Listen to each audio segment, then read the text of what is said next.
ये कहानी एक ऐसे घर की है जहाँ एक सास और उसकी दो बहुएं साथ रहती हैं।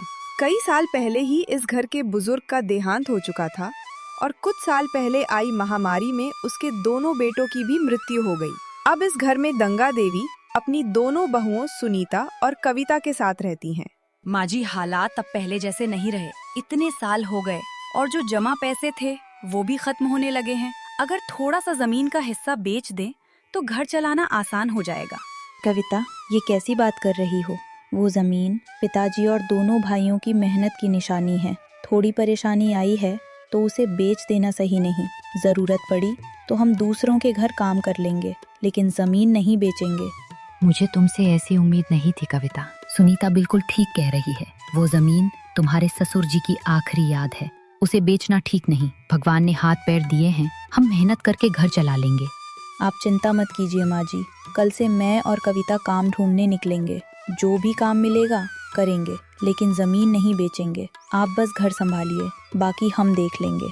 ऐसे ही सुनीता और कविता की सोच बिल्कुल अलग थी। सुनीता हर बात सोच समझकर और छुपाकर कहती थी, जबकि कविता दिल की बात सीधे बोल देती थी। सुनीता, तुम्हारी जैसी समझदार बहू पाकर मैं बहुत खुश हूँ। कविता, तुम्हें भी इससे सीखना चाहिए। ये काम करने को तैयार है और तुम जमीन बेचने की बात कर रही हो। माँ जी, मेरा वो मतलब नहीं था, बस हालात देखकर कह दिया। अब ऐसा नहीं कहूँगी। हम दोनों काम करेंगे और घर संभाल लेंगे। आप बिल्कुल चिंता मत कीजिए। ठीक है कविता, अब दोनों रसोई में जाकर कुछ बना लो। जितना भी राशन है उसी में काम चला लेते हैं। कल से तो तुम्हें काम ढूंढने भी जाना है। आज किसी तरह पेट पाल लेते हैं। गंगा देवी की बातों के बाद दोनों बहुएं चुपचाप रसोई की ओर बढ़ गईं और इसी के साथ उस दिन की बातें यही खत्म हो गईं। अगली सुबह सुनीता और कविता काम की तलाश में बाहर जाने के लिए तैयार हो जाती है। माँ जी, हम दोनों काम ढूंढने बाहर जा रहे हैं। घर का सारा काम हो चुका है। आपको कुछ भी करने की जरूरत नहीं है। आप बस आराम कीजिए। ठीक है बेटी, वैसे भी अब मेरी उम्र हो चली है। अब मुझसे ज्यादा काम नहीं होता। तुम दोनों जाओ, भगवान करे तुम्हें कहीं काम मिल जाए। गंगा देवी की बात सुनकर सुनीता और कविता उम्मीद के साथ काम की तलाश में निकल पड़ती हैं। कुछ ही देर में वे गांव के एक घर के सामने पहुंचती हैं, जहां दो औरतों से काम के लिए बात करते हुए सुनीता कहती है, बहन जी, हम दोनों काम की तलाश में आए हैं। अगर कोई काम हो तो बता दीजिए। हमें घर का सारा काम अच्छे से आता है। अरे तुम वही हो ना जिनके घर में कोई मर्द नहीं है, सास बहू सब विधवा। लगता है बुरे कर्मों का फल भुगत रही हो। भला कौन अपने घर को नर्क बनवाने के लिए तुम्हें काम देगा। उनकी ये ताने भरी बातें सुनकर दोनों के दिल को बहुत ठेस पहुंचती है। अगर काम नहीं देना तो साफ कह दीजिए। ऐसी बातें करने की जरूरत नहीं है। हमने काम मांगा है, भीख नहीं।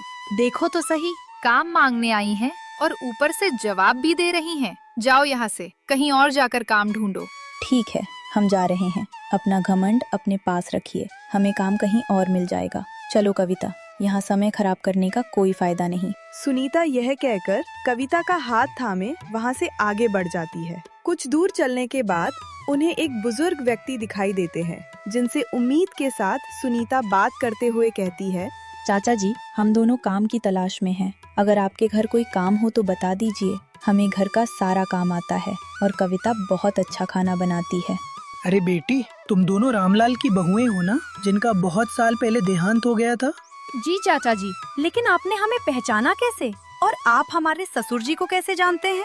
तुम्हारे ससुर मेरे बहुत अच्छे दोस्त थे। उनके जाने के बाद मैं भी अकेला पड़ गया और फिर महामारी में उनके बेटे भी चले गए। बहुत दुख हुआ था सुनकर। हाँ चाचा जी, वक्त के आगे किसकी चलती है। अब हालात ऐसे हैं कि घर चलाना मुश्किल हो गया है, इसलिए काम की तलाश में निकले हैं। और कुछ औरतें तो हमें विधवा होने के कारण ताने भी सुनाने लगी हैं। खैर, क्या आपके घर में हमारे लायक कोई काम मिल सकता है चाचा जी? अरे बेटी, इसमें पूछने की क्या बात है। तुम दोनों को काम देना मेरा फर्ज है। मेरे घर में भी काम की कमी नहीं है। तुम दोनों रोज आकर काम संभाल लिया करो। चाचा की बात सुनकर दोनों के चेहरे पर हल्की सी मुस्कान फैल जाती है। चाचा जी, आपका बहुत धन्यवाद। अगर आप कहें तो हम आज से ही काम शुरू कर दें और चाची जी से भी मिल लें। क्यों नहीं बेटी, चलो तुम्हें चाची से मिलवाता हूँ। वो भी तुमसे मिलकर खुश होंगी। इतना कहकर भोला राम उन्हें अपने घर के अंदर ले जाते हैं। घर के अंदर पहुँचते ही चाची की नजर दोनों पर पड़ती है और वो हैरानी से पूछती है, अरे जी, ये आप किन्हें ले आए हैं? मैंने तो इन्हें पहचाना ही नहीं। अरे ये मेरे दोस्त रामलाल की बहुएं हैं, तुम जानते हो ना उन्हें। अब उनके दोनों बेटे भी नहीं रहे, घर की हालत ठीक नहीं है, इसलिए काम की तलाश में आई हैं। मैंने सोचा हमारे घर का काम भी संभाल लेंगी और इनका सहारा भी हो जाएगा। अरे आपने तो बहुत अच्छा किया, इससे इनका भी भला होगा और हमें भी सहारा मिल जाएगा। बस इनके काम का अच्छा मेहनताना जरूर दीजिएगा। चाची जी, आप चिंता मत कीजिए, आप दोनों आराम कीजिए, हम रसोई संभाल लेते हैं और खाना भी बना देंगे। इतना कहकर सुनीता और कविता काम संभालने के लिए रसोई में लग जाती हैं और उधर घर पर गंगा देवी मन में चिंता लिए खुद से ही बुदबुदाती हैं। कविता और सुनीता काम की तलाश में तो निकल रही, पता नहीं उन्हें कहीं काम मिला भी होगा या नहीं। इसी बीच दरवाजे पर किसी के आने की आहट होती है और गंगा देवी की सोच वही थम जाती है। माँ जी, कैसी हैं आप? और दीदी कहाँ हैं? काफी दिनों से मिलने का मन था, इसलिए आज चला आया। मैं ठीक हूँ बेटा, तेरी दीदी सुनीता और कविता काम ढूंढने गई हैं। हालात ठीक नहीं हैं, जो पैसे थे वो भी खत्म हो रहे हैं, इसलिए दोनों को बाहर जाना पड़ा। लेकिन माँ जी, बाबूजी की इतनी जमीन है, थोड़ा सा बेच दें तो क्या दिक्कत है? दीदी को यूँ दूसरों के घर काम करने की क्या जरूरत है? नहीं बेटा, वो उनकी मेहनत की निशानी है। कविता ने भी यही कहा था, लेकिन सुनीता ने साफ मना कर दिया। उसने कहा मेहनत करके ही घर चलाएंगे। अच्छा, अगर दीदी ने मना किया है तो जरूर सोच समझकर ही किया होगा। चल अब ये बातें छोड़, तू कुछ दिन यहीं रुक, शाम भी हो रही है, तेरी दीदी भी आती ही होंगी, पहले जाकर आराम कर ले। गंगा देवी की बात मानकर माधव आराम करने चला जाता है और कुछ ही देर में शाम ढल जाती है। थोड़ी देर बाद सुनीता और कविता काम से घर लौटती हैं। सुनीता माधव को देखकर खुश हो जाती है और कहती है, अरे माधव, तू कब आया? अब तो कुछ दिन रुकना ही पड़ेगा। और बता, घर में सब ठीक है ना? सब ठीक है दीदी, पर एक बात पूछूं? अरे पूछ ना, आज इतनी इजाजत क्यों ले रहा है? माँ जी से पता चला कि आप लोग काम करने जा रही हो। मैंने तो कहा था कि थोड़ी जमीन बेच दो, लेकिन आपने मना कर दिया, ऐसा क्यों? तुझे क्या लगता है मैं बेवकूफ हूँ? सही वक्त का इंतजार कर रही हूँ, मौका मिलते ही सारी जमीन अपने और तेरे नाम करवा लूंगी। अभी तो बस अच्छी बहू बनने का नाटक चल रहा है। वाह दीदी, कमाल है। मैं भी तुम्हारे साथ हूँ, इतना फायदा कौन छोड़ेगा। बस ध्यान रखना ये बात किसी को पता ना चले। ठीक है, तू बैठ, मैं रसोई में जाकर कविता की मदद कर देती हूँ। सुनीता ये कहकर वहाँ से चली जाती है, लेकिन उसके मन का राज अभी छुपा हुआ था। कुछ देर बाद रात का खाना खाने के बाद सभी एक साथ बैठे होते हैं। तभी गंगा देवी उनसे पूछती हैं, अरे सुनीता बेटी, मैंने तुम दोनों से तो पूछा ही नहीं, तुम दोनों को कैसा और कहाँ काम मिला? माँ जी, आपको बताना ही भूल गई थी, पास के गांव में पिताजी के दोस्त भोलाराम चाचा मिल गए। पहले तो हम उन्हें पहचान ही नहीं पाए, फिर उन्होंने ही हमें अपने घर काम दे दिया। हाँ माँ जी, भोलाराम चाचा और चाची जी दोनों वाकई बहुत अच्छे इंसान हैं। बहुत अच्छा हुआ बेटी, तुम दोनों ने घर संभालने का रास्ता ढूंढ लिया। सुनीता बेटी, तुम सच में बहुत खास हो, ऐसी बहू हर किसी को नहीं मिलती। कविता, तुम भी इससे कुछ सीखो। ये सुनकर माधव मनी मन मुस्कुराता और सोचता है, दीदी तो सच में कमाल का नाटक कर रही है, संस्कारी बनने का, और वो भी जायदाद के लिए। वाह दीदी वाह। अरे क्या सोच रहा है माधव? कुछ नहीं दीदी, माँ जी सही कह रही हैं, आप बहुत अच्छी हैं। चलो अब सब सो जाओ, तुम दोनों को सुबह उठकर काम पर भी जाना है। इतना कहकर सभी अपने अपने कमरों में आराम करने चले जाते हैं और रात शांति से बीत जाती है। अगली सुबह चाय पीने के बाद सभी एक साथ बैठे होते हैं। तभी सुनीता मुस्कुराते हुए माधव से कहती है, अरे माधव, तू तो कुछ दिन रुकेगा ही, अब माँ जी को भी अकेलापन नहीं लगेगा। हाँ दीदी, रुकने ही आया हूँ और कुछ काम भी पूरे करने हैं।